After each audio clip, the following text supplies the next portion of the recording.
પ્રેમથી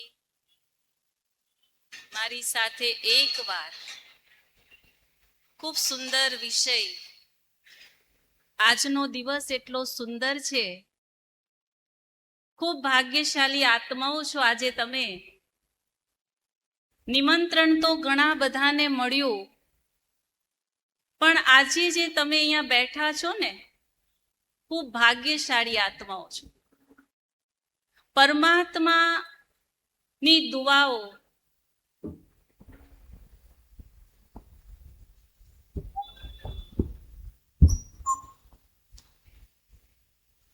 પરમાત્માની દુઆઓ, પરમાત્માના આશીર્વાદ આજે આપ સર્વની ઉપર વરસી રહ્યા છે. કાલે 10 તારીખ વર્લ્ડ મધર્સ ડે, માતૃત્વ દિવસ છે. અને હું જોઉં છું કેટલી મોટી સંખ્યાની અંદર આપ સર્વ જગત માતાઓ, શિવ શક્તિઓ, માં દુર્ગા, માં વૈષ્ણવ, માં શીતલા, માં સંતોષી, આપ સર્વ મારી સન્મુખ બેઠા છો. કેટલું સુંદર ભવ્ય સ્વાગત આજે આપનું કરવામાં આવ્યું. કેટલું ભવ્ય રીતે પરમાત્માના ફરિશ્તાઓએ કેટલા પ્રેમથી આપ સર્વનું આજે સ્વાગત કર્યું. હું તો કહીશ કે આ સ્વાગત ભલે દેખાતા હતા સાધારણ મનુષ્ય, સાધારણ ભાઈ બહેનો, પણ આજે સ્વયં પરમાત્મા આપ સર્વનું સ્વાગત કરવા માટે અહીંયા ઉપસ્થિત છે. આ સ્વાગતને સાધારણ નહીં સમજતા. આપણા ભાઈઓ ને બહેનો બપોરે 3 વાગ્યાથી તડકામાં ઊભા રહ્યા છે, તૈયારી કરી રહ્યા હતા. દિલનો ઉમળકો હતો અમારી બહેનોને કે ક્યારે અમારી માતાઓ આવશે, ક્યારે અમારા એ શિવ શક્તિઓ આવશે જેને અમે સ્વાગત કરીએ. અને ખૂબ સુંદર ફૂલો દ્વારા ખૂબ સુંદર વિજયની માળા પહેરાવી. આ માળાને સાધારણ નહીં સમજતા.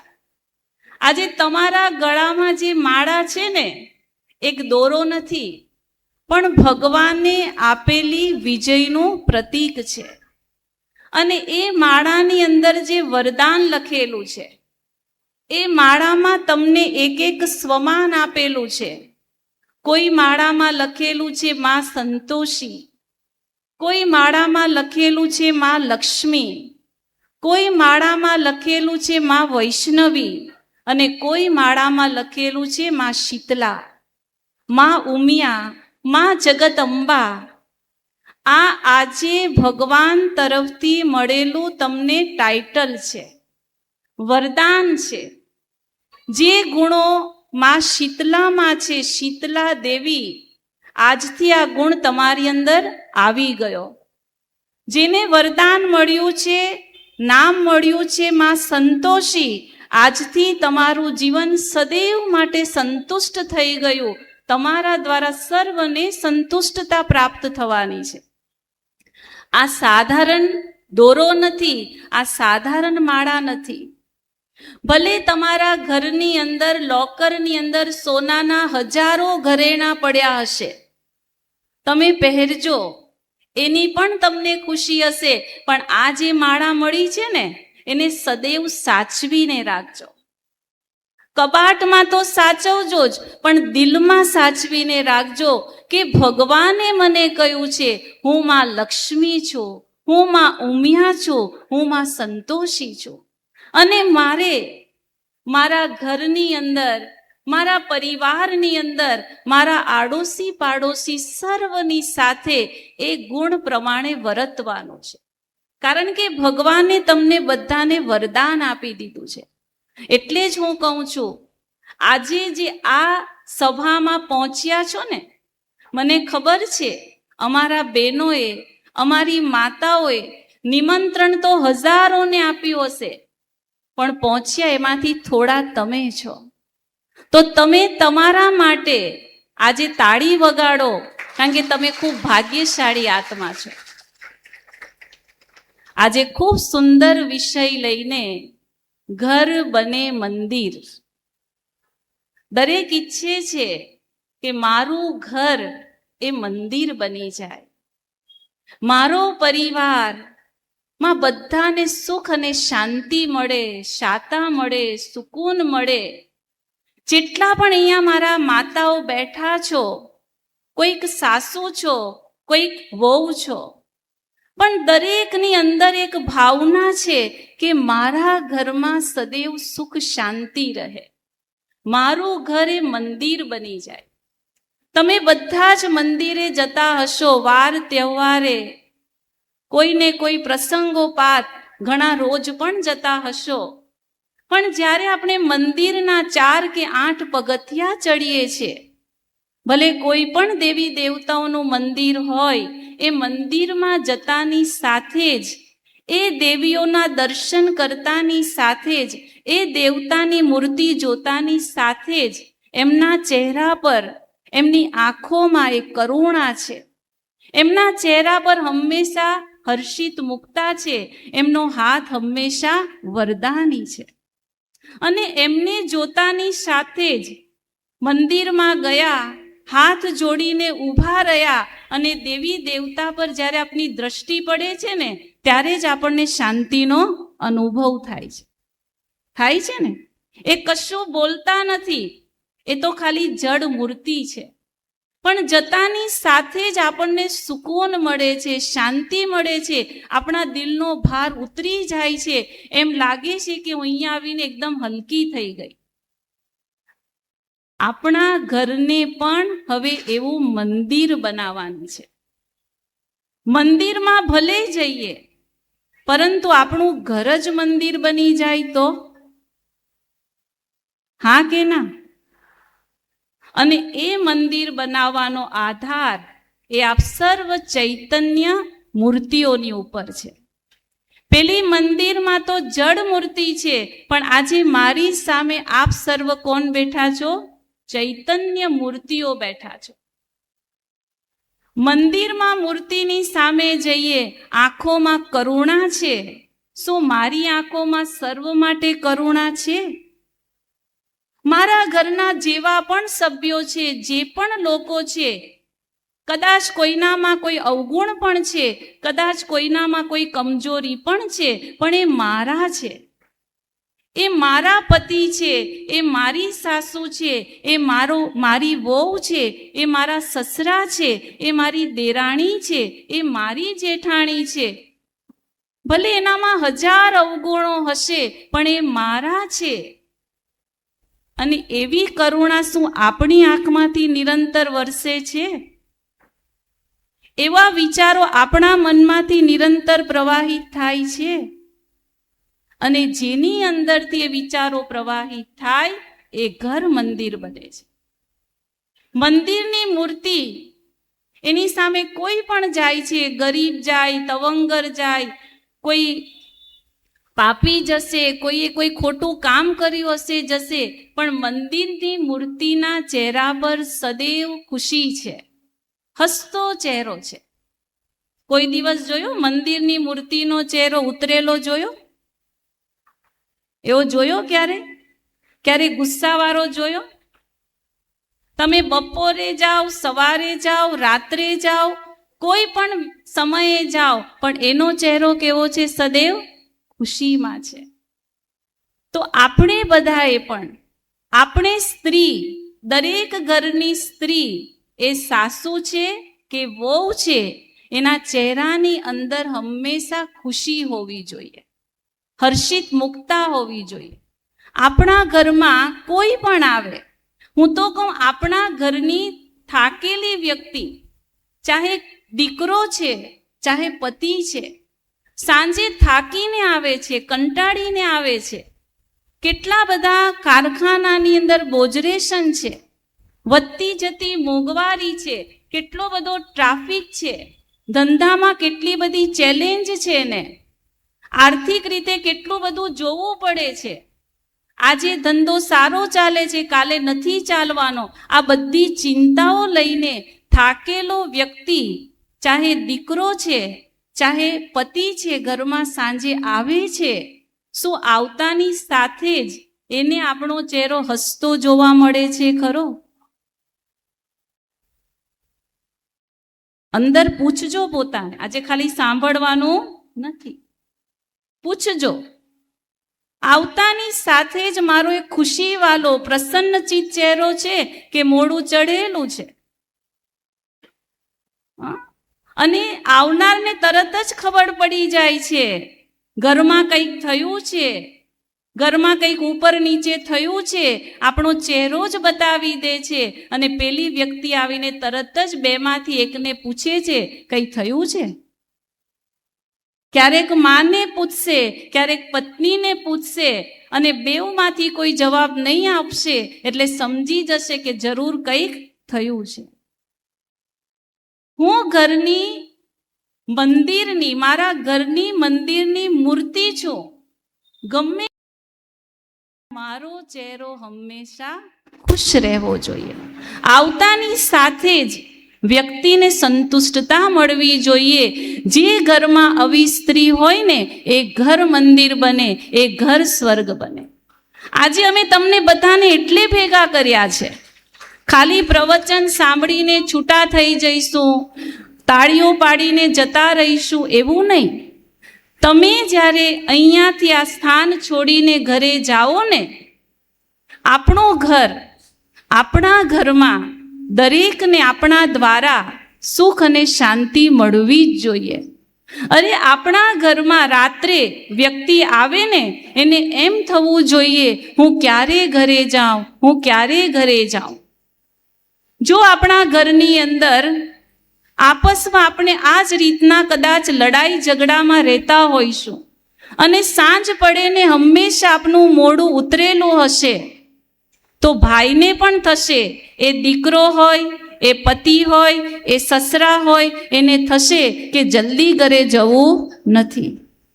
એક જણે મને કીધું, એક ભાઈએ મને કીધું, બેન હું તો સવારે 7 વાગે ઘરેથી નીકળું ને, હું તો રાત્રે 10 વાગ્યા પછી જ ઘરે જાઉં. એટલે મેં એમને કીધું કે શું તમારી આટલી બધી લાંબી નોકરી છે? 7 થી 10 એટલે તો કેટલા કલાક થઈ ગયા? 12 કલાકથી વધારે તો નોકરીમાં ટાઈમ નથી આપવાનો. 8 કલાક તમને આટલું બધું ટાઈમ લે છે? તો કે બેન મારી નોકરી તો છે ને સાંજે 6, 6:30 પૂરી થઈ જાય છે, પણ હું ઘરે નથી જતો. મેં કીધું કેમ?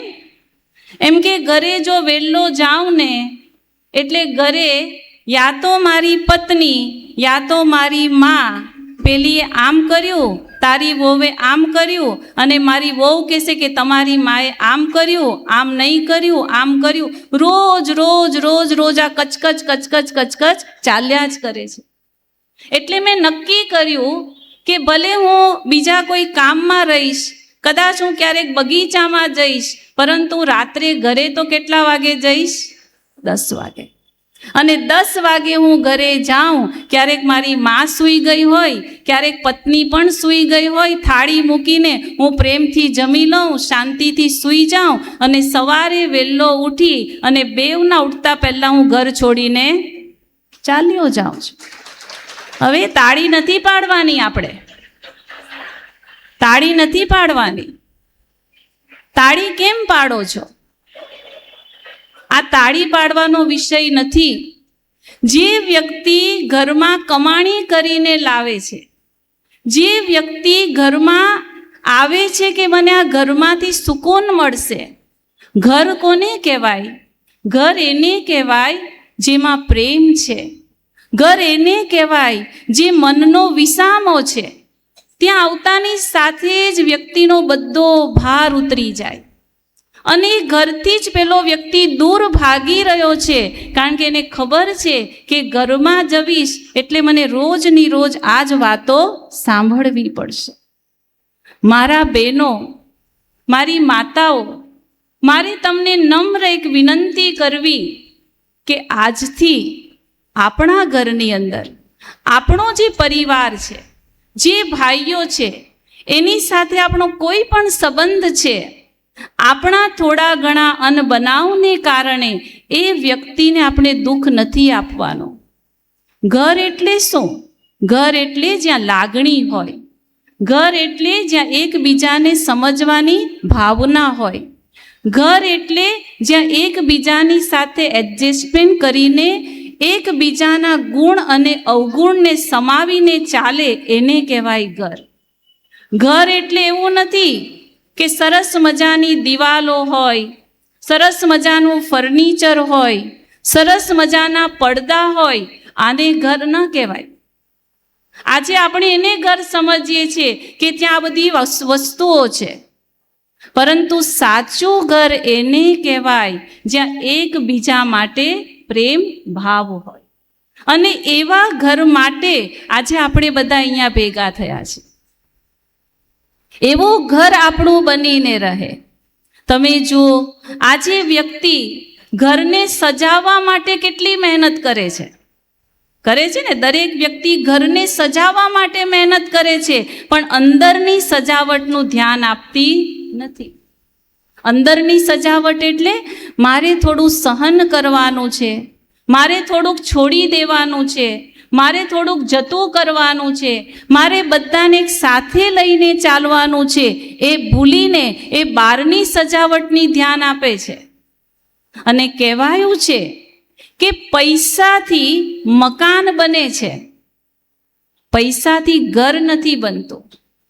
પૈસાથી ઈંટોનું મોટું મકાન બની જશે, પણ ઘર બનાવવા માટે એકબીજાને પ્રેમ જોઈશું, એકબીજાને સમજીને ચાલવાની ભાવના જોઈશું. અને સૌથી વધારે આ બધા મારા છે, આ જ મારા છે, આના સિવાય બીજું કોઈ જ મારું નથી.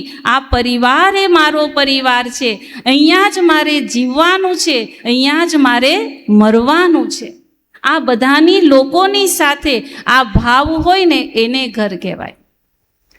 કહેવાય છે પૈસાથી પુસ્તકો ખરીદી શકાય, પરંતુ પૈસાથી બુદ્ધિ નહીં ખરીદી શકાય, મેમરી નહીં ખરીદી શકાય. પૈસાથી દવાઓ ખરીદી શકાય, પણ પૈસાથી તંદુરસ્તી નહીં ખરીદી શકાય.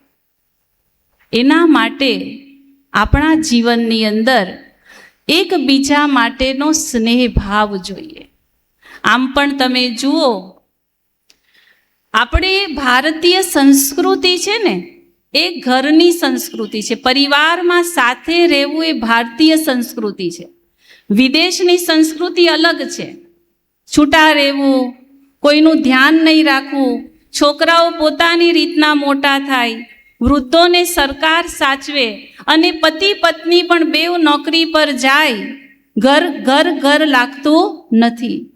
અને ભારતીય સંસ્કૃતિ કેવી સંસ્કૃતિ છે જેમાં પરિવાર એકબીજાની સાથે રહે છે. અને આ પરિવારની સંસ્કૃતિને જાળવી રાખવી એ આજના સમયની આપણા બધા માટેની એક ચેલેન્જ છે. તમે જો અત્યારે આમ પણ હું તો જોઉં છું, આપણે આ વરાછા વિસ્તારની અંદર બેઠા છે. સૌરાષ્ટ્રની જે ભૂમિ છે એમાં ભાવ અને ભાવના હજુ પણ છે, પણ સિટીની અંદર, શહેરોની અંદર, અમદાવાદ, બોમ્બે, દિલ્હી, આ બધાની અંદર તમે જુઓ તો ધીરે ધીરે એ પશ્ચિમની સંસ્કૃતિ આવી રહી છે. બસ આપણે એકલા રહેવાનું. શું રહેવાનું? એકલા. મોટો પરિવાર નહીં, બસ અમારા 2 જણનું જ અમારે તો કરવાનું. એટલે જ ઘણા અત્યારે લગ્ન કરે છે ને, તો લગ્ન કરે ત્યારે પૂછે છે, મને કોઈએ કીધું, મને પહેલાં તો ખબર નહીં પડી, એટલે લગ્ન કરે ને એટલે બધું જુએ. તો એક જણે મને કીધું કે બેન, લગ્ન કરે ને એટલે એવું પૂછે છે કે તમારા ઘરમાં જૂનું ફર્નિચર કેટલું છે. તો મને પહેલાં તો ખરેખર ખબર નહીં હતી. તો મેં તો આવું કેમ પૂછે છે ભાઈ, જૂનું ફર્નિચર? તો કે બેન, તમને ખબર નહીં પડે, તમે સંસારમાં નથી ગયા, પણ જૂનું ફર્નિચર એટલે ઘરમાં ઘરડાઓ કેટલા છે. અને ઘરડાઓ હોય તો અમારે ઘરમાં જવું નથી, એટલે અમારે તો બસ એકલા રહેવું છે. પણ હું તો કહું છું કે જે ઘરમાં ઘરડાઓ છે, એટલે કે અનુભવી છે, જે ઘરમાં આપણાથી મોટા છે, એ ખરેખર આપણી છત્ર છાયા છે. ત્યાં આપણે સેફ રહીએ છીએ, ત્યાં આપણે ઘણી બધી વાતોથી ચિંતા નથી રહેતી. પણ આજે લોકોને છત્રછાયામાં રહેવું ગમતું નથી. કહેવાનો ભાવ કે આપણી જે ભારતીય સંસ્કૃતિ હતી એ કેવી હતી? પરિવારમાં સાથે રહેવું. 15, 20, 50 જણા એક કુટુંબની અંદર સાથે રહેતા હતા, એવી એ સંસ્કૃતિ હતી.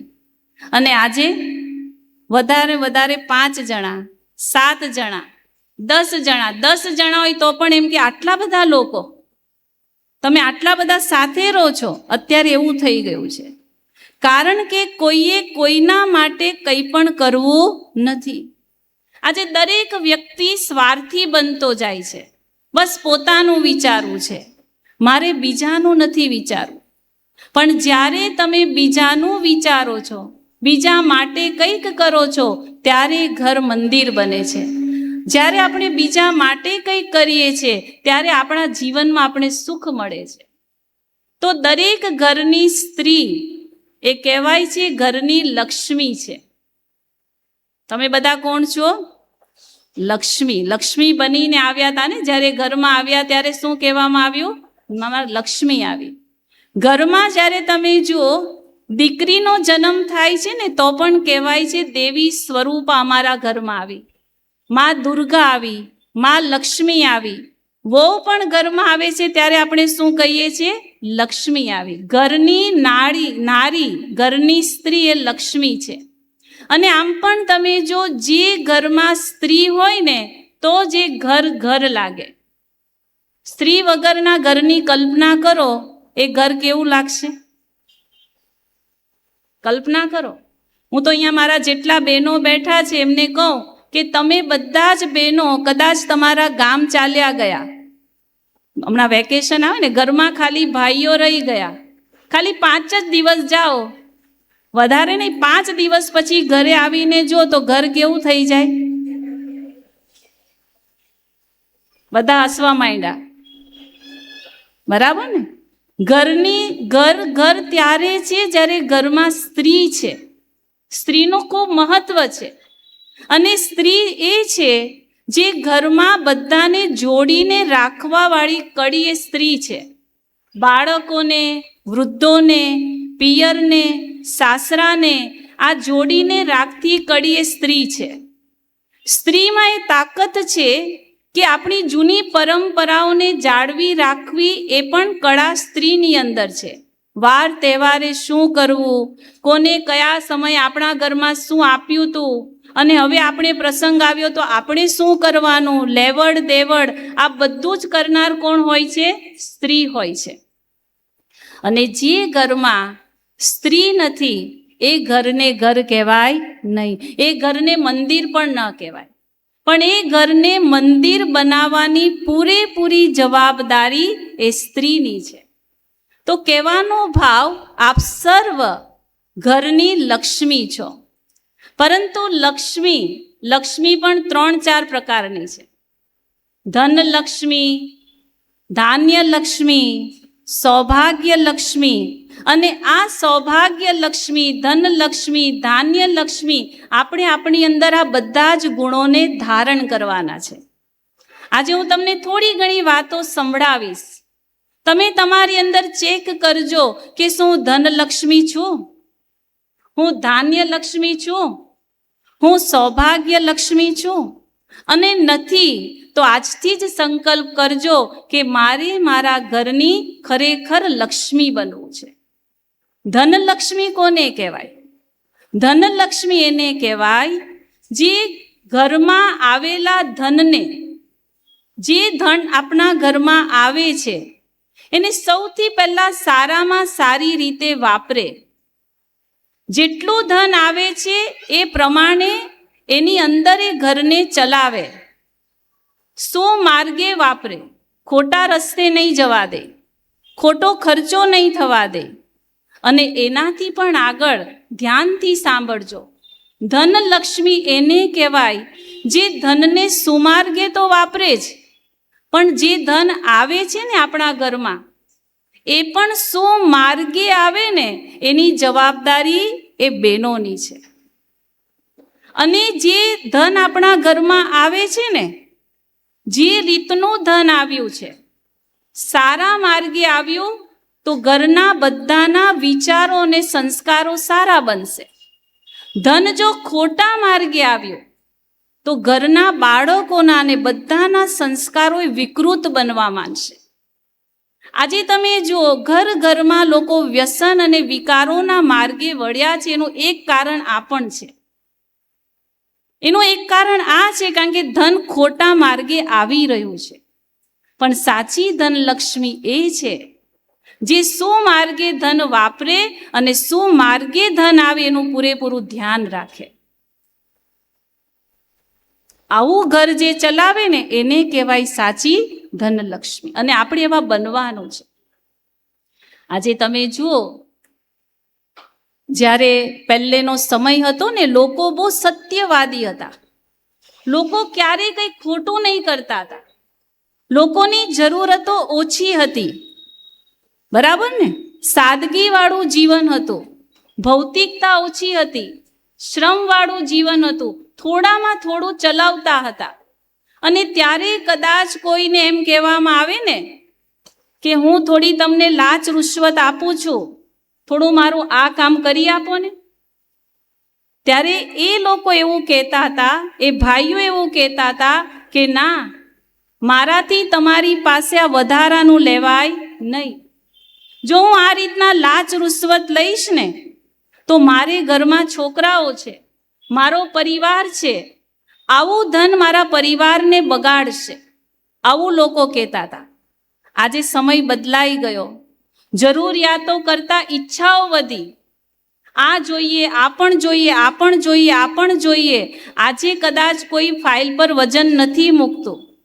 વધારાના પૈસા માંગવામાં આવે છે, થોડુંક આપો તો હું તમારું આ કામ કરીશ. અને કારણ શું બતાવવામાં આવે છે ખબર છે? અમારે પણ તો ઘરમાં છોકરાઓ છે ને, અમારે પણ તો પરિવાર છે ને, અમારા છોકરાઓને અમારે સરકારી સ્કૂલમાં નથી ભણાવવા, અમારે સારી સ્કૂલમાં ભણાવવા છે, એટલે થોડુંક તો તમારે કંઈ કરવું જ પડશે. આમ ખોટું ધન આપણા ઘરમાં આવે છે. અને બીજી વાત, બેનો ધ્યાનથી સાંભળજો, આ વાત તમારા માટે છે. તમે એવા છો એવું નથી કહેતી, પણ આવું પણ અત્યારે થઈ રહ્યું છે. એટલે ખોટા માર્ગે આપણા ઘરમાં ધન આવી રહ્યું છે. ધ્યાનથી સાંભળજો. હું એક શેરિંગ કરું છું, એક તમારી સાથે મારા વિચાર વિમર્શ કરું છું. તમે એવું કરો છો એવું નથી કહેતા, પરંતુ આજની બહેનો, સ્ત્રીઓ, એને કોઈક ને કોઈક પ્રકારની એટલી બધી ઈચ્છાઓ છે. એટલે શું કરે છે ખબર છે? પતિ સાંજે ઘરે આવે છે, થાકેલો પાકેલો, કેટલાય પ્રકારનો બોજ લઈને, કેટલી પ્રકારની ચિંતાઓ લઈને, મોંઘવારીની આ બધી ચિંતાઓ લઈને બિચારો ઘરે આવે છે. અને ઘરમાં રહેલી સ્ત્રી, જેની બધે નજર છે, આડોશ પાડોશમાં, બેનપણી, માસીની દીકરીને ત્યાં આવ્યું, ફલાને ત્યાં આ આવ્યું, એટલે તરત જ ડાઇનિંગ ટેબલ પર જમવાનો જે સ્થાન છે ત્યાં જે પોતાની વાત શરૂ કરે છે. એક બેને મને કીધું, બેન અમારે ત્યાં છે ને ઝઘડાઓ ક્યાં થાય છે ખબર છે? ડાઇનિંગ ટેબલ પર શરૂ થાય. જમવાનું શરૂ થાય એટલે ઝઘડા પણ શરૂ થાય. કારણ કે કંઈક ને કંઈક આપણે બોલીએ, અને પૂરા ક્યારે થાય તો પછી કોઈ નક્કી જ નહીં. તમારે ત્યાં એવું નથી, હે ને? નથી ને? બહુ સારું. પરંતુ જમવાનું સ્થાન છે ને એ પેટને અને મનને શાતા આપવાનું સ્થાન છે. આજથી મારી બધી જ બહેનો, માતાઓ પણ બેઠા છો, પત્નીઓ પણ બેઠા છો, એક વાત દ્રઢ સંકલ્પ કરો, જ્યારે જમવાનું પીરસીએ છે ને, ઘરના ભાઈઓને કોઈ પણ હોય, એટલા પ્રેમથી પીરસો. અને એ સમયે ઘરમાં ગમે તે બની ગયું, ગમે તેટલું ઊંચું નીચું થઈ ગયું, પણ જમવાના સમયે કોઈ પણ નેગેટિવ વાત મારે કરવાની નથી. બસ આટલું પણ જો તમે કરશો ને, હું કહું છું કે તમારું ઘર મંદિર બન્યા વગર રહેશે નહીં. આટલી એક દ્રઢ પ્રતિજ્ઞા કરો. બેનો શું કરે છે ખબર છે? પેલા ભાઈને એક બાજુ જમાડતા જાય છે, એક બાજુ વચ્ચે વચ્ચે ટપકું મૂકતા જાય છે. શું કહે છે? ખબર છે, બાજુવાળાના ઘરે 4 વ્હીલ આવી ગઈ, આપણે ત્યાં તો હજુ પાર્કિંગ ખાલી ને ખાલી જ છે. ગમે તેમ કરો પણ હવે તો તમારે કંઈ કરવું જ પડશે. પેલા છોકરાઓને જો એના પપ્પાએ કેટલા સારા કપડાં અપાવ્યા, ગમે તેમ કરો છોકરાઓને આ તો તમારે આ વખતે અપાવવું જ પડશે. ગમે તેમ કરો તમારે આટલું તો કરવું જ પડશે. ગમે તેમ થાય પણ તમારે આ તો કરવું જ પડશે. આ ગમે તેમ કરો, ગમે તેમ કરો, ગમે તેમ કરો, પેલા ભાઈઓને વારંવાર એકબીજાની તુલના કરીને, જો મારી માસીના દીકરીને ત્યાં એના પતિએ અપાવ્યું, તમે તો ગઈ દિવાળીમાં મને કીધું તું આ દિવાળી આવી ગઈ હજુ આમના આમ, મારે તો બસ આ જ વેઠવાનું, મારે તો આખી જિંદગી બસ વેતરા જ કરવાના. આવા શબ્દો આપણે બોલીને પેલી થાકેલી વ્યક્તિ, જેને કમાવા માટે કેટલી મહેનત કરવી પડે છે, એની ઉપર એક હથોડા વાગે છે. અને ત્યારે વ્યક્તિ વિચારે છે કે હવે મારે કંઈક કરવું પડશે. અને એટલા માટે એ વ્યક્તિ ખોટું કામ કરતો થાય છે. ખોટા રસ્તે પૈસા આવે ને એના વિશે વિચાર કરતો થાય છે કે હું પૈસા ઘરમાં લાવીશ, આ લોકોની ઈચ્છાઓ પૂરી કરીશ, ત્યારે જ મારા ઘરમાં શાંતિનો અનુભવ હું કરી શકીશ. સાચી ધનલક્ષ્મી તો એને કહેવાય જે પોતાના પતિને એમ કહે કે જુઓ, આપણા ઘરમાં ભલે હું કરકસર કરીશ, આપણે 2 જોડીથી કપડાથી ચલવી લઈશું, આપણે મીઠું અને રોટલી પણ ખાઈ લઈશું, કોઈ સાધનોની મારે આવશ્યકતા નથી, પણ તમે ક્યારેય ખોટું ધન આપણા ઘરમાં લાવતા નહીં. એ કહેવાની જે હિંમત કરે ને એને કહેવાય સાચી ધનલક્ષ્મી. આવા ધનલક્ષ્મી બનીને આજે જવાનું છે. આ લક્ષ્મીનો જે બેજ પહેર્યો છે ને સુંદર મજાનો, ખાલી એ લક્ષ્મી નહીં કે હું લક્ષ્મી છું, પણ મારે આવી લક્ષ્મી બનવું છે. અને ત્યારે આપણા ઘરની અંદર સારા સંસ્કારોને આપણે લાવીએ છીએ. સારી સ્કૂલોમાં મૂકી દેવાથી બાળકો સંસ્કારી બની જશે, ભૂલી જજો. એ તો બાળકોને સાચું શિક્ષણ મળશે, પણ બાળકોના સંસ્કારનો આધાર આપણા ઘરની અંદરનું વાતાવરણ, આપણા વિચારો, આપણી વૃત્તિ, આપણો એકબીજા સાથેનો વ્યવહાર, આ બધું જ્યારે ભેગું થાય ને ત્યારે ઘરનો સંસ્કારી બાળક એક બાળક બનીને એક સમાજ કલ્યાણી વ્યક્તિ બની શકે છે. તો આવા ધનલક્ષ્મી બનવાનું છે. બની શકાશે? બની શકાશે? હા યા ના? બીજું, ધનલક્ષ્મી એટલે આપણે બધાએ નાની નાની વાતોમાં થોડી બચત કરવાની પણ આવશ્યકતા છે. આજે તમે જુઓ, મેં કીધું ને કે આજે દેખાડો વધી ગયો છે. બધી વાતમાં દેખાડો. પહેલાનો સમય શું હતો ખબર છે? અહીંયા જે મારા ઘરડાઓ બેઠા છે એમને ખબર હશે, દિવાળી આવતી હતી ને ત્યારે ગામની અંદર આપણા ઘરમાં જે છોકરાઓ હોય એ બધા માટે 1-2 કપડાના ટાંકા આવી જતા હતા, એક સરખા. એક દરજીને બોલાવવામાં આવતો અને બધાના એક સરખા કપડાં સિવાઈ જતા હતા. અને સારું લાગતું હતું ત્યારે. અરે હા, તો અમે બધા ભાઈબંધ છે, ભાઈ બહેન છે, બહુ સારું લાગતું હતું. આજે એવું કોઈ કરે તો? આજે તો એક જોડી કપડાં લીધા, તમારા છોકરાઓને કે દીકરીને કે વહુએ એક જોડી કપડાં લઈને આજે કોઈ પ્રસંગમાં ગયા, કાલે પાછો બીજો કોઈનો પ્રસંગ આવ્યો તો શું કહેશે? ભાઈ આના કપડામાં જવાય નહીં. કેવું લાગે? આ કપડામાં જ પાછા જવાનું, કારણ કે સોશિયલ મીડિયાનો જમાનો છે ને, ફોટામાં એના જ કપડાં દેખાશે, પાછા એની જ સાડી દેખાશે. નવી સાડી જોઈએ, કારણ કે બધા ફોટા જોશે તો એની જ સાડી ને એના જ કપડાં દેખાશે. નહીં ચાલે, મારે તો બીજા કપડાં જોઈએ. અરે કપડાં તો જોઈએ, પરંતુ સાથે સાથે જેવા કપડાં ને જેટલા કપડાં એટલા ચપ્પલ.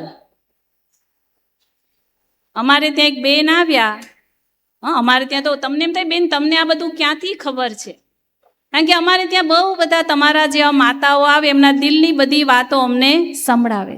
કોઈક સાસુ પોતાની વાત સંભળાવે, ક્યારેક વહુ પણ પોતાની વાતો સંભળાવે. આ સંભળાવેલી વાતો હું તમને જણાવું છું.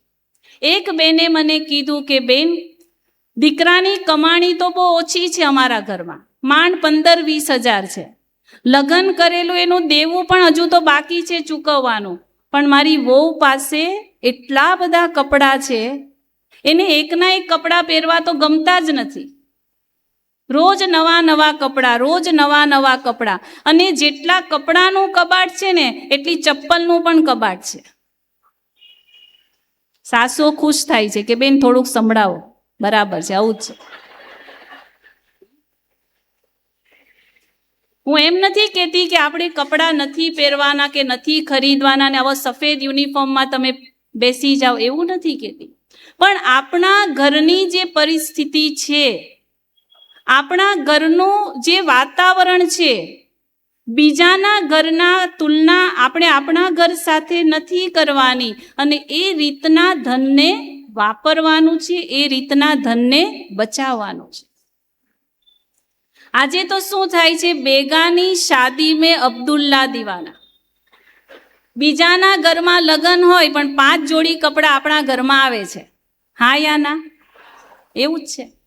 પહેલા લગ્ન થતા ને ગામડામાં, તમે બધા અનુભવી છો, ઘરમાં લગ્ન હતા, ગામમાં આજુબાજુથી બધી વ્યવસ્થા થઈ જતી હતી. જમવાનું બનાવવાનું હોય તો બધા ભેગા મળીને બનાવતા, છાયડો કરવાનો હોય, મંડપ કરવાનો હોય, બધું આપસમાં મળીને થઈ જતું હતું. કોઈ મહેનત નહીં હતી, કોઈ વધારાનો ખર્ચો નહીં હતો. પરંતુ આજે એકબીજાનું જોઈને આપણે દેખાડો કરીએ છીએ. લગ્નની પણ આપણે જોઈએ છીએ ને, ટીવીની અંદર જોઈએ, સિરિયલોમાં જોઈએ. પહેલાં લગ્ન 2 દિવસમાં પૂરા થતા હતા, 5 દિવસ સુધી બધી વિધિઓ ચાલે છે. મહેંદીની રસમ, સંગીત પાર્ટી, પેલી પાર્ટી, અને દરેકની અંદર કંઈક નવું નવું, દરેકની અંદર કંઈક નવું નવું. અને તમે જો પહેલાં ગામડામાં જ્યારે લગ્ન થતા હતા ત્યારે જમવાનું બનાવવાવાળા, પીરસવાવાળા એ ગામના બધા જ પરિવાર સાથે મળીને પીરસતો હતો, અને નાચવા ગાવાવાળા બહારથી આવતા હતા. અને આજે આપણે સારા સારા કપડાં પહેરીને તૈયાર થઈને નાચવું ગાવું છે, અને જમવાનું બનાવવાવાળા ગમે તેવા ગંદા હોય, નાયા છે કે નથી નાયા એ પણ નથી ખબર, એનું જમવાનું આપણે ખાઈએ છીએ અને ખુશ થઈએ છીએ. કેટલો પરિવર્તનનો આ સમય આવી ગયો છે. એટલે બધું હોવા છતાં પણ એ પ્રેમ ભાવ રહ્યો નથી.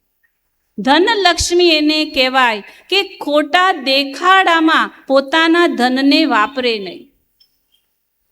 એકવાર બોમ્બેથી અમારે સંબંધી હોય ને, ભલે અમે સંસ્થામાં આવી ગયા પણ સંબંધી તો હોય ને, ભાઈ સંબંધી એકવાર આવ્યા અને મને કીધું કે બેન, ફલાની જગ્યા પર સુરતની અંદર, મને તો બહુ નામ પણ નથી ખબર, પણ આ જગ્યા પર બેન લગ્ન છે અને તમારે આવવાનું છે. હવે અમે તો ક્યારે લગ્નમાં જતા નથી, એટલે અમે કીધું ભાઈ અમારું કામ નહીં, અમે તો બસ દિલથી તમને આશીર્વાદ આપીશું.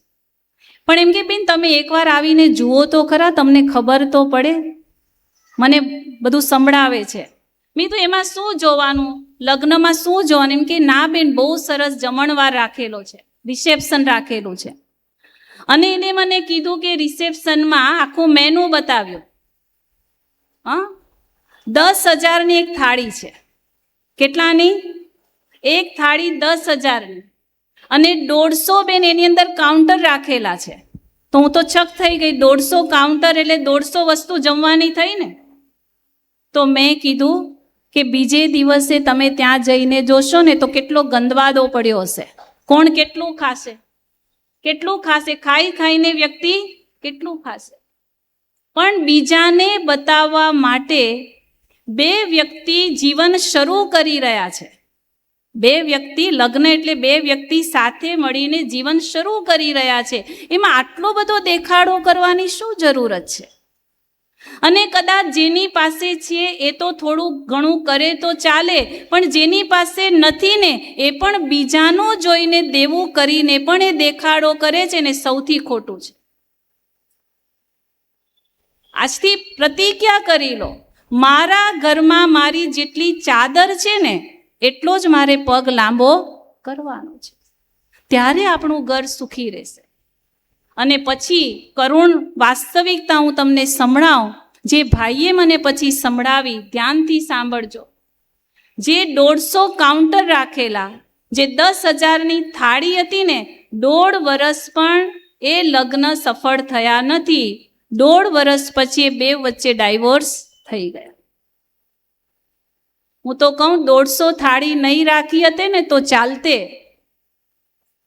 પરંતુ 150 આશીર્વાદ બીજા પાસેથી મેળવ્યા હતા ને તો જીવન સફળ બની જાય. કંઈક વિચારવાની આવશ્યકતા છે. ધનલક્ષ્મી આને કહેવાય જે નાની નાની વાતોમાં ઘરની અંદર પણ બચત કરે.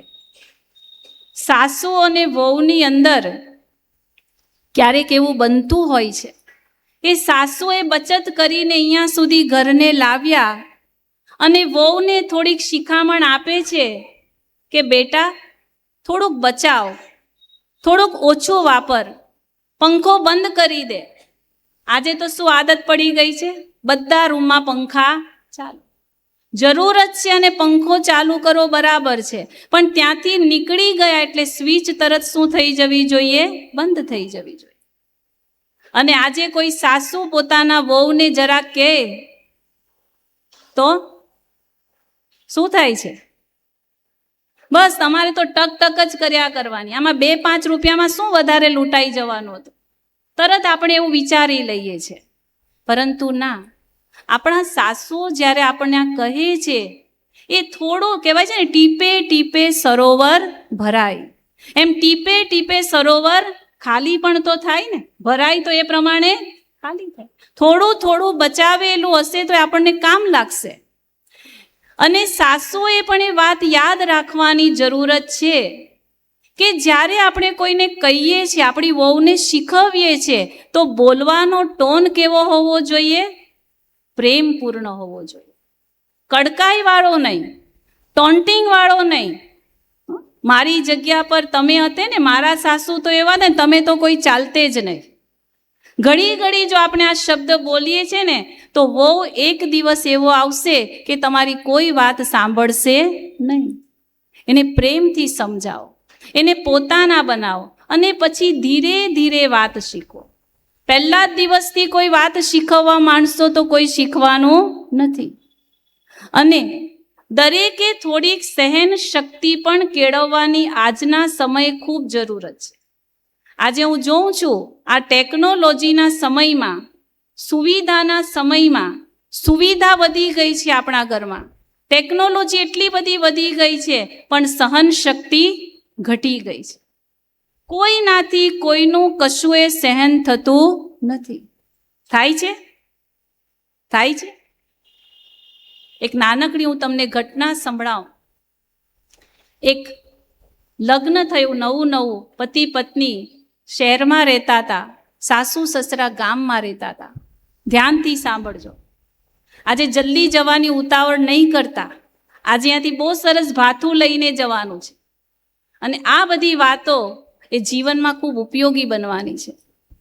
હવે હજુ નવા નવા લગ્ન થયા, સાસુ સસરા તો ગામ રહેતા હતા. ઉનાળાના દિવસો આવ્યા, 6-8 મહિના લગ્નને થયા હતા. એટલે સાસુ સસરાને થયું ચલો દીકરાને ત્યાં જઈ આવીએ. 2 જણા આવ્યા. ઘરે આવ્યા એટલે બીજે દિવસે એમની સાથે બીજા બધા મહેમાનો પણ આવવાના હતા. આખો પરિવાર ભેગો થયો, 15-17 જણનો. અત્યાર સુધી તો વહુ 2 જણનું જમવાનું બનાવતી હતી, પણ હવે એને કેટલા જણનું બનાવવાનું છે? 17 જણનું, 17 કે 20 જણનું બનાવ્યું. બહુ પ્રેમથી એને બનાવ્યું, એને જે પ્રમાણે આવડતું તો એ બનાવ્યું. પણ જ્યારે બધાએ જમી લીધું ને તો જમવાનું વધી ગયું, વધ્યું. હવે જમવાનું વધ્યું એટલે સાસુએ કડકાઈથી પણ નહીં કીધું, કોઈ મોટા અવાજે પણ નહીં કીધું, પરંતુ કીધું ખરું. શું કીધું? કે બેટા માપનું બનાવતે ને તો સારું પડતે, આટલું વધતે નહીં. પેલીએ સાંભળું ખરું, કંઈ બોલી પણ નહીં વહુ, પણ અંદર થોડું લાગી તો આવ્યું. સવાર થઈ, એને રાત્રે એવું વિચાર્યું કે મહેમાનો તો રોકાયેલા જ છે ને, હવે સાસુએ કીધું છે વધી ગયું તો એવું કરું, આ ભાત વધ્યો છે, ભાતને વઘારી દઉં, સવારે નાસ્તામાં આપી દઈશ. રોટલી વઘારીને રોટલી પણ સવારે નાસ્તામાં મહેમાનોને આપી દઈશ. એને એવું વિચાર્યું અને એ પ્રમાણે એને કર્યું. નાસ્તો પીરસાઈ ગયો. હવે ફરી સાસુએ કીધું, સાસુ અનુભવી છે એટલે એને એ રીતને કીધું કે આ વધેલું છે ને મહેમાનોને ન ખવડાવાય, વધેલું મહેમાનોને ન ખવડાવાય. મહેમાન તો ક્યારેક આવતા હોય, એને આપણે નવું જમાડીને ખવડાવવાનું હતું. બસ આટલું જ બોલ્યા. પરંતુ વહુને લાગી ગયું, સહન શક્તિ નથી. મહેમાનોએ વિદાય લીધી, મહેમાનો ચાલ્યા ગયા. સાસુ સસરા પણ કોઈ કામ માટે બહાર ગયા, પતિ પણ બહાર ગયા. આ બે જ વાત બની, ખાલી બે જ વાત. પેલીને એટલું બધું લાગી આવ્યું કે મને કીધું જ કેમ. એને દુપટ્ટો લીધો અને એ જ ઘડીએ ગળે ફાંસો ખાઈ લીધો. આ સત્ય ઘટના બનેલી છે ક્યાંક, જે મેં સાંભળી, હું તમને કહું છું. આટલી બે જ ઘટના, આમાં કોની ભૂલ હતી? કોની ભૂલ હતી? બેઉ પક્ષે થોડી થોડી ભૂલ હતી, પણ એટલી મોટી પણ ભૂલ નહીં હતી કે આવું પગલું ભરાય. આવું કેમ બન્યું? કારણ કે સહન શક્તિ દિવસે દિવસે આ સાધનોની અંદર, આ સુવિધાની અંદર આપણી સહન શક્તિ ખૂબ ઘટી ગઈ છે. સાસુએ કીધું તો ખરું, એને ખોટું નથી કીધું, પણ એ ત્યારે કહી શકતે કે જ્યારે પહેલાં એની સાથેનો એનો પ્રેમપૂર્ણ સંબંધ બંધાયેલો હોય. હજુ એ પ્રેમપૂર્ણ સંબંધ બંધાયો જ નહીં હતો. હજુ તો ગામડેથી આવ્યા હતા, 6 મહિના લગ્નને થયા હતા, પહેલી જ વાર એકબીજાને હજુ તો નજીકથી મળ્યા હતા, અને બીજે જ દિવસથી એને ટોક્યું ને એટલે એને દુઃખ લાગ્યું. થોડા દિવસ આપણો મનમેળ થાય, પરિવારમાં નવી વ્યક્તિ આપણી સાથે જોડાય, આપણી સાથે આપણે સમજીએ, અને પછી તમે એને 2 શબ્દ કહેશો ને તો એ સાંભળવાની અંદર શક્તિ આવશે. સાસુએ આ સમજવાનું હતું. સાસુને આ થોડીક ભૂલ થઈ ગઈ, એટલી મોટી ભૂલ નથી. અને વહુના પક્ષે પણ ભૂલ હતી કે એની અંદર જરાય સહન કરવાની શક્તિ નહીં હતી. બહુ જલ્દી એને ખોટું પગલું ભરી દીધું.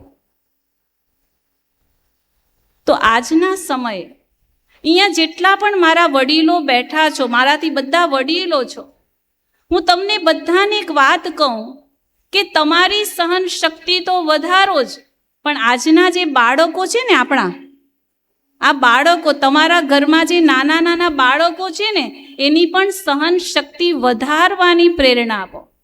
આજે આપણે શું કરીએ છીએ ખબર છે? બાળકોને માંગ્યા પહેલાં બધું હાજર કરી દઈએ છીએ. આ બહુ ખોટી પાલનાની રીત છે. આપણે એમ છે, અહીંયા બેઠેલા ઘણા માતાઓને એવું છે કે મને નથી મળ્યું ને, બાળકોને હું કીધા વગર બધું. આપણે તો આપણા જમાનામાં કંઈ મળ્યું નહીં હતું, આપણે તો આ નહીં મળ્યું, તો આપણે તો આ કમી હતી, મારે બાળકને બધું આપી દેવું છે. પણ તમે એને બધું જ આપી દેશો ને તો એની સહન શક્તિ ઘટી જશે. એની બધી માંગણીઓ પૂરી નહીં કરો. આજે તો બાળક રડે છે, આજે રમકડું લીધું, કાલે પાછું નવું જોયું અને રડવાનું શરૂ કરે એટલે આપણે શું કરીશું? તરત જ રમકડું હાથમાં પકડાઈ દઈએ છીએ. ના, કાલે એને રમકડું અપાવ્યું છે, આપણી પાસે ભલે પૈસા પણ છે, કોઈ કમી નથી, પણ એને એવું શીખવો કે તું જે માંગશે તને હંમેશા મળવાનું નથી. આ યોગ્ય પાલના છે. આજે આપણે એવું માનીએ છીએ કે અમે બધું બાળકને આપી દઈએ છીએ એટલે અમે બહુ સારી પાલના કરીએ છીએ. ના, સાચી પાલના એ છે જેમાં એને કોઈ વસ્તુ વગર રહેતા પણ આવડે ને શીખવવાની જરૂરત છે. આ બધી વાતોની આપણે, નાની નાની વાતોની આપણે આપણા ઘરમાં ધ્યાન રાખવાની આવશ્યકતા છે. બીજી વાત ધનલક્ષ્મી, અને બીજી વાત છે ધાન્ય લક્ષ્મી. ધાન્ય લક્ષ્મી એટલે અન્ન લક્ષ્મી. અન્ન, ભોજન કોણ બનાવે છે? કોણ બનાવો છો? ઘરની સ્ત્રી. સ્ત્રી એને જ કહેવાય જેને ભોજન બનાવતા આવડતું હોય. તમને બધાને તો આવડે છે? આવડે છે બધાને? હાથ ઊંચો કરો. કે બેન કેવો સવાલ પૂછે છે, ભાઈ બહેનોને તો ભોજન બનાવતા આવડે છે ને? ભોજન બનાવતા આવડે છે, પણ ભોજન પ્રેમથી બનાવતા આવડે છે? હવે બીજો પ્રશ્ન. પ્રેમથી, ભાવનાથી, ભાવથી ભોજન બનાવે ને એને કહેવાય અન્નલક્ષ્મી. ખાલી ભોજન બનાવી દીધું એ અન્નલક્ષ્મી નથી. વાસ્તવમાં જ્યારે તમે ભોજન બનાવો છો ને, પરિવારને ખવડાવો છો ને, દાળ ભાત શાક ને રોટલી નથી ખવડાવતા, તમે તમારો ભાવ એમાં નાખી રહ્યા છો, તમારા શુદ્ધ વિચારો એમાં ભરી રહ્યા છો, અને એ ભોજન જે ખાશે ને એની અંદર એ વિચારોને તમે રોપી રહ્યા છો. ઘરની સ્ત્રી એ અન્નલક્ષ્મી એટલે છે કે ભોજન દ્વારા એ સામેવાળાના વ્યક્તિના મનને શુદ્ધ બનાવે છે, એને કહેવાય અન્નલક્ષ્મી. ખાલી ભોજન બનાવી દેવાથી અન્નલક્ષ્મી નહીં થવાશે, પણ ભાવથી બનાવો. આજે તો અસર એવી છે અત્યારના સમય, હું તો કહું આ પ્રજા, સૌરાષ્ટ્રની પ્રજા એ તો ખરેખર અભિનંદનને પાત્ર છે, મને ખબર છે. પરંતુ સુરતની અંદર, સિટીની અંદર ઘણા પરિવાર અમને કહેતા હોય છે કે બેન, અમારા ઘરની અંદર બહેનોને ભોજન બનાવવું ગમતું જ નથી. ઘરમાં કામ કરવા માટે તો કામવાળી આવે છે, પણ ભોજન બનાવવા માટે પણ મારા જ આવે છે. ઘરમાં બેન બેઠી જ છે, કોઈ શરીરમાં તકલીફ નથી, કશું જ નથી. કામવાળી કચરા પોતા પણ કરીને જાય છે, પણ 2 ટાઈમની રસોઈ બનાવવા માટે પણ તૈયાર નથી. હા, ચલો આપણે કદાચ કોઈ બીમાર છે અને બીજાને બહારથી બોલાવવા પડે, અલગ વસ્તુ છે, પણ બધી જ રીતના શરીર સ્વસ્થ છે અને છતાં આપણે આપણા પ્રેમથી બનાવેલું ભોજન જો પરિવારના લોકોને નથી ખવડાવતા તો આપણે એમના દિલ સુધી કેવી રીતના પહોંચી શકીશું? અને બહારની વ્યક્તિ જે ભોજન બનાવવા માટે આવે છે, મહારાજ હોય કે કોઈ બેન હોય, એ શા માટે આવે છે? એને તકલીફ છે, કમાવા માટે આવે છે, એ ભાવનાથી આવે છે, 10 ઘરનું કામ કરીને આવે છે, અને પછી તમારા ઘરે આવીને ભોજન બનાવે છે. કેટલું થાકેલું, કંટાળેલું એ દુઃખ લઈને આવે છે, એના ઘરનું, પરિવારનું, અને દુઃખના વાઇબ્રેશન એ આપણા ભોજનમાં જાય છે. એ ભોજન આપણે સ્વીકાર કરીએ છીએ તો આપણા ઘરમાં પણ શું આવવાનું? દુઃખ જ આવવાનું. સાચી અન્નલક્ષ્મી એ છે જે પ્રેમથી ભોજન બનાવે અને પ્રેમથી ભોજન ખવડાવે. પરંતુ આજે દુઃખદ વાસ્તવિકતા હું જોઉં છું, આજની યુવા પેઢીને, ખાસ યુવા પેઢીને રસોડામાં જવું ગમતું નથી. સારા સારા કપડાં પહેરવા ગમે છે, અને વધારે તો આજે, પહેલાં તો કોઈ મહેમાન આવતા ને તો પણ પ્રેમથી ભોજન બનાવીને ખુશી ખુશીથી લોકો ખવડાવતા હતા. કંઈ જ નહીં આવડતું હતું, પહેલેના લોકોને શીરો બનાવી દેતા હતા, લાપસી બનાવી દેતા હતા, અને મહેમાન પણ એટલા પ્રેમથી, ભાવથી જમીને જતા હતા. અને આજે કદાચ ફોન આવે, અત્યારે જ ફોન આવે કદાચ કે અમે હમણાં સાંજે આવીએ છીએ 8 વાગે, તો જો બધા હસવા માંડ્યા. અને તમે તરત જ શું કરશો ખબર છે? એક તો અંદર કંટાળો આવી ગયો, ક્યાં અત્યારે આવી ચડવાના. પહેલાં તો મહેમાન એટલે ભગવાન એવો ભાવ હતો, અને પછી તરત જ મહેમાન આપણને ફોન કરે, આપણે ભાઈને ફોન કરીએ ઓફિસમાં, ધંધામાં, કે તમે સાંજે આવો ને તો બહારથી ખમણ લેતા આવજો, શ્રીખંડ લેતા આવજો, અને રોટલી પણ લેતા આવજો, હું શાક બનાવી દઈશું. અને એનાથી પણ આગળ કદાચ ઓર અપગ્રેડ હોય તો શું કહેશે કે જો મહેમાન આવવાના છે, થોડા જલ્દી આવી જજો, આપણે હોટલે લઈ જવાના છે, હોટલમાં જ જમાડી દેવાના, ઘરમાં શું કામ જમાડવાના. અને પેલો મહેમાન પણ ખુશ થાય છે કે ચલો હોટલમાં જમવા મળ્યું, એ પણ કદાચ ખુશ થાય છે કે હોટલમાં જમવા મળ્યું. પરંતુ હોટલમાં જમાડવાથી અને ઘરનું બનાવેલું જમાડવામાં રાત દિવસનો અંતર છે. આજે આપણે બધા રસોડાથી છૂટવા માંગીએ છીએ, પણ જે મારી બહેનો, હું તો કહું જે વહુ બેઠા છો, સાસુએ તો રસોડામાં બહુ કામ કર્યું જ છે, પણ જે મારા બહેનો અહીંયા વહુ તરીકે બેઠા છો ને, જો તમારે તમારા ઘરની અંદર બધાના દિલમાં તમારું સ્થાન મેળવવું હોય, ઘણા એવું કહે છે કે બેન અમારું તો અમારા ઘરમાં કંઈ ચાલતું જ નથી ને, અમારું તો કોઈ માનતું જ નથી ને, આવી વાતો આવતી હોય છે. મારું તો આ ઘરમાં હું આવીને વહુ બનીને 10 વર્ષ કે 5 વર્ષ થઈ ગયા, મને તો કોઈ પૂછતું જ નથી. મારું તો કંઈ ચાલતું જ નથી. કેમ નથી ચાલતું એનું આ કારણ હું તમને બતાવું છું. તમારું ઘરમાં ત્યારે ચાલશે, દરેક ખાતું એક એકાઉન્ટ છે. એકાઉન્ટ હોય ને, બેંકમાં એકાઉન્ટ હોય ને, એ એકાઉન્ટમાં તમે જેટલા પૈસા નાખો ને એ વ્યાજ સહિત તમને મળે છે. દરેક ખાતું એક એકાઉન્ટ છે. તમે જે સંબંધમાં જે તમે આપશો ને એ વ્યાજ સહિત તમને મળશે. હું ઘરના લોકોને દિલમાં મારે સ્થાન મેળવવું હોય, હું તમને આ એક ટ્રીક બતાવું છું. તમે પ્રેમથી ખાલી જમવાનું બનાવો, પ્રેમથી, ખાલી જમવાનું નહીં, બહુ જ પ્રેમથી, દિલથી, ભાવથી પરિવારના સ્વજનોને જમાડો. એ આવે તો એમને પીરસો, એમને ખવડાવો, એમની થાળી લઈ લો. તમે જોજો, 1 વર્ષ જો તમે આ કરશો ને, આખા પરિવારના દિલમાં તમારું સ્થાન આવી જશે. તાળી પાડવી તો બહુ જ ગમે છે. બહુ સરસ સમયે તમે તાળી પાડો છો, તમે સમજો છો, એ પણ મને ખબર પડે છે. પણ હવે કરવાનું છે, કરશો ને બધા. એવું નહીં સાસુ જ રસોડામાં રહે, એવું નહીં વહુ જ રસોડામાં રહે. બે અરસપરસ સમજીને આપણે કાર્ય કરવાનું છે, પ્રેમથી કરવાનું છે. રસોડાની અંદર જ્યારે તમે લોકો જાઓ છો, આજથી સંકલ્પ કરી લો કે રસોડામાં ક્યારેય પણ કોઈ પણ પ્રકારનો લડાઈ ઝઘડો, કોઈ પણ પ્રકારની તારી મારી, કોઈ પણ પ્રકારનું જેને કહેવાય ઉદાસીનું વાતાવરણ, રસોડામાં ગયા અને આપણે બોલતા, વહુ એનું કામ કરે, સાસુ એમનું કામ કરે ને આપણે તો એકબીજાની સાથે બોલવાનું બંધ અને ખાવાનું બનાવી રહ્યા છે, રોટલી બનાવી રહ્યા છે, અંદર તો ઉદાસી જઈ રહી છે. સાસુમાં શાક બનાવી રહ્યા છે પણ અંદર તો પેલી વહુ પર ગુસ્સો છે, આ તો આવું જ કરે છે, આ તો હંમેશા આવી જ છે, આમ છે. બોલતા કશું નથી પણ ખાવાનાની અંદર એ વાઇબ્રેશન જઈ રહ્યા છે. અને એ વાઇબ્રેશન એ ઘરની અંદર વધારે ને વધારે દુઃખ અશાંતિ ઊભા કરી રહ્યા છે.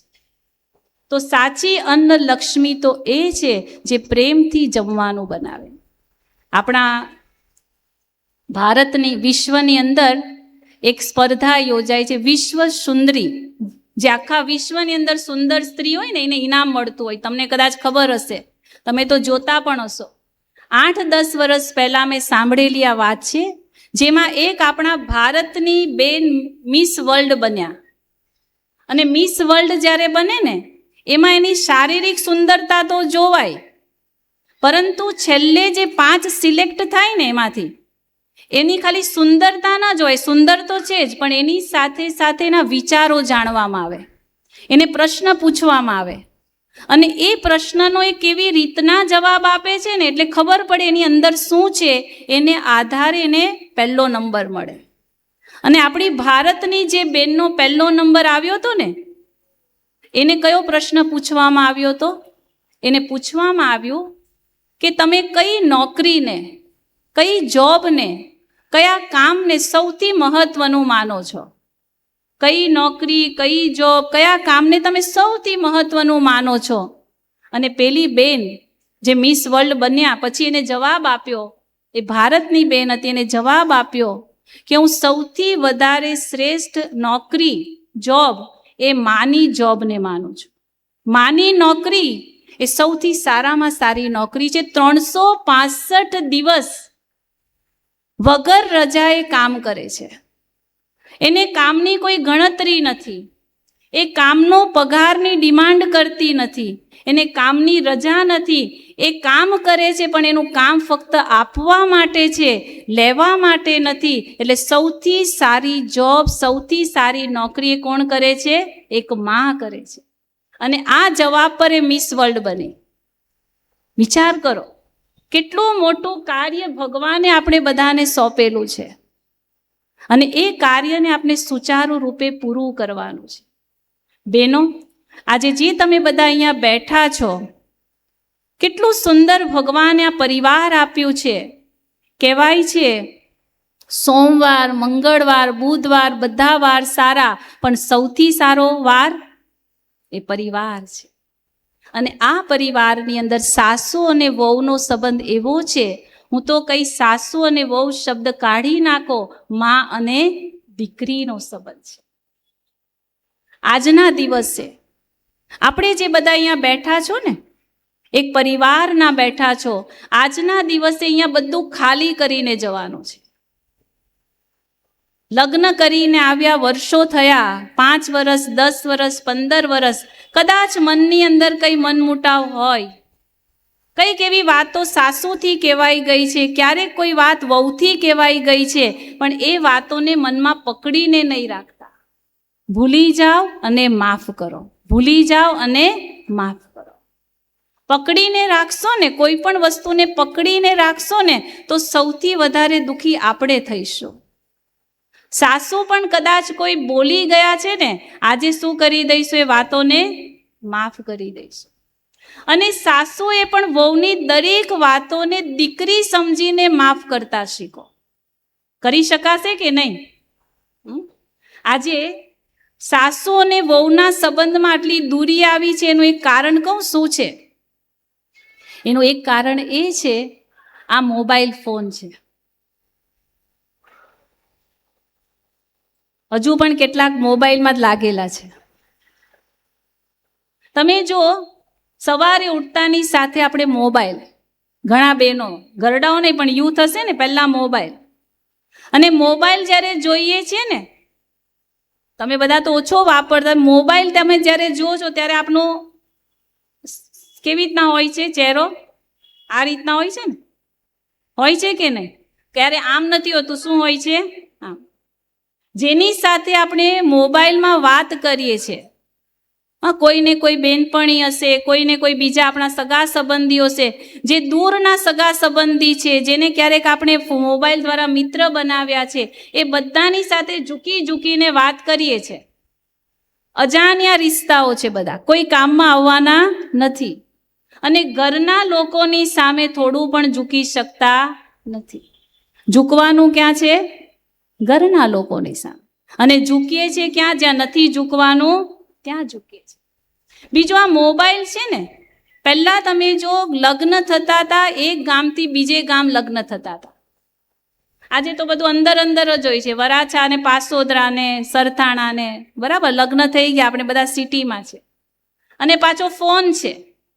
એટલે સવારે ઉઠીને યા તો માં દીકરીને ફોન કરે છે, બેટા તને બધું બરાબર છે ને, મજામાં છે ને? યા તો વહુ સાસુને ફોન કરે, વહુ પોતાની મમ્મીને ફોન કરે છે, મમ્મી આજે આમ થયું, આજે આમ કર્યું, આજે આમ ખાધું, આજે મમ્મી આમ કીધું, સાસુએ આમ કીધું, પતિ આમ કીધું. બધી વાતોની લેનદેન દિવસ દરમિયાન.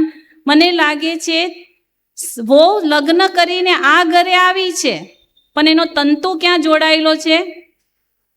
બોલો, પેલા પિયર ઘર સાથે જ જોડાયેલો છે. અને પાછી પેલી મમ્મી છે ને, એ પણ દીકરીને સાચી સલાહ આપવાની જગ્યા પર શું શીખવે છે કે જો કોઈનું સાંભળવાનું નહીં. પહેલેથી થોડી કડક જ રહેજે. પહેલેથી જો કડક નહીં રહેશે ને તો આખી જિંદગી સાંભળવું પડશે. એક સમયે મમ્મી એવું શીખવતા હતા કે બેટા, એ જ તારું ઘર છે, એ જ તારી મમ્મી છે, તારે જે વાત કરવી હોય ને તું એમને કર, હવે તું મને નહીં કર. આ સાચી માં કહેવાય. એ ઘર સાથે જોડાવાનું છે. આપણે તો રોજ સવારે ઉઠીને આ ઘર સાથે જ જોડાયેલા રહીએ છીએ, તો આ ઘર સાથે આપનો તંતુ ક્યારે જોડાશે? આજથી સંકલ્પ કરો. ભલે મોબાઈલ ફોનનો યુઝ કરજો, ના નથી, પણ એ મોબાઈલ ફોનનો યુઝ એટલા માટે નહીં કરતા કે આપણો આ ઘર સાથે સંબંધ જોડાય જ નહીં. આ ઘર સાથે સંબંધ જોડાવા માટે આપણે પહેલાં થોડુંક ત્યાગ કરવો પડશે, થોડુંક બલિદાન આપવું પડશે, થોડુંક સહન કરવું પડશે. આજે તો આપણે શું કરીએ છીએ? કદાચ ખબર પડે કે મારા ઘરમાં ફલાણાને કંઈ તકલીફ છે, કંઈ બીમાર છે, અહીંયા સાસુને કીધા વગર જ પહેલાં તો પૂછતા હતા, કહેતા હતા મારે પિયર જવું છે, જાઉં. આજે તો સ્કૂટર પણ આવડે છે ને, પહેલાં તો સ્કૂટર નહીં આવડતો હતો. આજે તો કીક લગાવી, સ્વિચ ચાલુ કરી અને ઉપડી પડ્યા. સાસુ પૂછી પણ નથી શકતા બેટા ક્યાં જાય છે. એટલું પણ પૂછ્યું ને તો ખોટું લાગી જાય છે. પણ વાસ્તવિકતા ઘર એને કહેવાય કે જેમાં વડીલોને પૂછીને જઈએ, વડીલોને વાત જણાવીએ, વડીલોની સલાહ લઈને પછી જો એ કામ કરીશું ને તો વડીલોની દુઆ મળશે. નહીં તો વડીલોને એમ થશે, ઘરના વડીલોને, આને તો મારે કંઈ પૂછતું જ નથી, મને કંઈ પૂછતી જ નથી. સાચી વહુ એ છે કે જે ઘરમાં આવી છે એ વડીલોને થોડું માન સન્માન આપે. સાસુએ ઘણું બધું કર્યું છે આજ સુધી, વહેલા ઉઠીને ઘણું કામ કર્યું છે.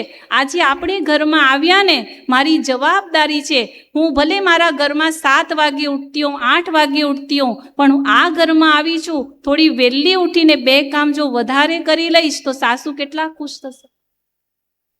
પણ મેં ઘણી જગ્યા પર સાંભળ્યું છે, ઘણા સાસુઓ મને કહે છે કે બેન જવા દો ને, મારી વહુ તો મને પણ કલ્પના લાગતી હતી કે આવું તો હોઈ શકે. બેન મારી વહુ તો 11 વાગે ઉઠે છે. આ રિયલી વાત છે. અને 11 વાગે ઉઠીને પછી શું કરે છે ખબર છે? કૂતરો પાળેલો છે, મોટો ડોગી, એની પાછળ એનો ટાઈમ આપે છે. ઘરનું કામ કરવું નથી, પેલી ડોગીની પાછળ ટાઈમ આપવો છે. પણ ઘરના જે સાસુ સસરા છે, જે પતિ છે, એને જમવાનું બનાવી આપવું, એનો નાસ્તા પાણીની વ્યવસ્થા કરવી, એની એને પરવા નથી. આ કયું કલ્ચર છે વિચાર કરો. તો જે મારા વોવો અહીંયા બેઠા છે, બહેનો બેઠા છો ને, 2 કામ ખાલી વધારે કરશો ને, આ શરીર કંઈ ઘસાઈ નથી જવાનું, પણ 2 કામ ખાલી 2 વર્ષ વધારે કરશો ને, 2 જ વર્ષની વાત છે, આ રિઝલ્ટ છે. 2 વર્ષ તમે ઘરના લોકોના 2 કામ કરી લીધા ને, આખું જીવન તમે એમના દિલમાં રહેશો. મારી વહુ બહુ સારી છે, મારી વહુ બહુ ભલી છે. આવું કંઈ કરવાની જરૂર છે. અને સાસુએ પણ એ ધ્યાન રાખવાની જરૂરત છે કે જ્યારે વહુને, આપણે ભલે સુખ નથી જોયું, આપણા જમાનામાં અછત હતી, અભાવ હતો, આજે સાધનો છે, ઘરમાં સુવિધા છે, વૈભવ છે, ચલો વહુ થોડુંક વાપરે છે તો વાપરવા દેવાનું છે, વધારે પડતી કટકટ કરવાની પણ નથી. અમારે તો કંઈ હતું જ નહીં, અમે તો ક્યારે ફરવા જ નહીં જતા હતા, આ તમારે તો 15 દિવસ થાય ને ફરવા ઉપડી પડો છો. પેલા બિચારા 2 જણા ફરવા જઈ રહ્યા છે, સરસ મજાના કપડાં પહેરીને. એને એમ કહેવાય, બેટા શાંતિથી ફરીને આવજો, હું તારા માટે રસોઈ બનાવી રાખીશ. એને કેટલી ખુશી થશે. આવું બોલો ને. આપણે શું કહીએ છીએ? બસ આ તો નીકળી પડ્યા, તમારે તો બસ ફરવાનું જ છે. સાસુએ આ ધ્યાન રાખવાની આવશ્યકતા છે. અને એ જ રીતના જે વહુ બેઠા છે એમને પણ એ ધ્યાન રાખવાની આવશ્યકતા છે કે આપણા જીવનમાં બધી સુવિધા છે, પણ આપણા સાસુ સસરાઓએ ખૂબ બચત કરીને આ ઘરને અહીંયા સુધી પહોંચાડ્યું છે. એમના ફરવાના સમય એ લોકો ફર્યા નથી, ખાવાના સમય ખાધું નથી. આપણે એ લોકોને હંમેશા નહીં પણ ક્યારેક એવો પ્રોગ્રામ બનાવીએ કે મમ્મી પપ્પા આજે તમારે પણ અમારી સાથે ફરવા આવવાનું છે. કેટલી ખુશી થશે. આપણે કદાચ ક્યાંય બહાર ગયા, એમના માટે મોજા લઈ આવીએ, એમના માટે શાલ લઈ આવીએ, એમને પૂછીએ, એમને આશીર્વાદ લઈએ, એમને પગે લાગીએ. એ બીમાર પડ્યા ને, એને કશું જ નથી જોઈતું. આજના જે ગરડાઓ છે એને કશું જ નથી જોઈતું, એને વસ્તુ નથી જોઈતું, એને વૈભવ નથી જોઈતો, એને તમારા ખાલી 2 પ્રેમના શબ્દો જોઈએ છે. બા હું તમારા પગ દાબી આપું? પૂછ્યું ક્યારે આપણે? પૂછ્યું? મારે વહુને આ પ્રશ્ન પૂછવો છે. બિચારા ક્યારેક બોલે મારા પગ બહુ દુખે છે. ક્યારેક તો કહો, ક્યારેક તો બોલો મમ્મી હું તમારા પગ દાબી આપું. હું કેમ દાબું? હમણાં જ કાલે અમારા કેન્દ્ર પર નવા એક રિલેશનવાળા પતિ પત્ની આવેલા, જમવાનો પ્રોગ્રામ હતો, મેં જોયું. પણ હવે નવાને તો શીખવાય નહીં. કેવું કલ્ચર છે. પત્ની જમીને પહેલા ઊભી થઈ ગઈ, 6 મહિના લગ્નના થયા છે, પત્ની જમીને ઊભી થઈ ગઈ, પતિ જમી લીધું, પત્ની બેસી ગઈ ખુરશી પર, પતિએ જમી લીધું, થાળી પડી છે, પણ પત્ની એમ નથી. એક મને પૂછે છે બેન આ ક્યાં મૂકવાની? મેં તો અમે મૂકી દઈશું. પણ પત્ની એમ નથી કે પતિની થાળી લઈને અંદર મૂકી દો. આ એકબીજા માટેનો જે ભાવ અને ભાવના હતી એ ક્યાં ચાલી ગઈ? તો આવી કંઈક વાતોને આપણે જીવનમાં ખૂબ ખૂબ ધારણ કરવાની જરૂરત છે. તો આજથી બધાને માફ કરી દેવાના છે. જો દિલને સાફ કરવું હોય તો કરી દો દિલથી બધાને માફ. આજે અહીંયા આપણે એટલે જ આવ્યા છે, એકબીજાને માફ કરી દઈએ, વીતેલી વાતોને ભૂલી જઈએ. કદાચ કંઈ બોલાઈ ગયું હોય આપસમાં, એ બધું જ ભૂલીને આજે એકબીજાની સાથે પ્રેમથી હળી મળીને આજે અહીંયાથી આપણે વિદાય લેવાની છે. ઓમ શાંતિ.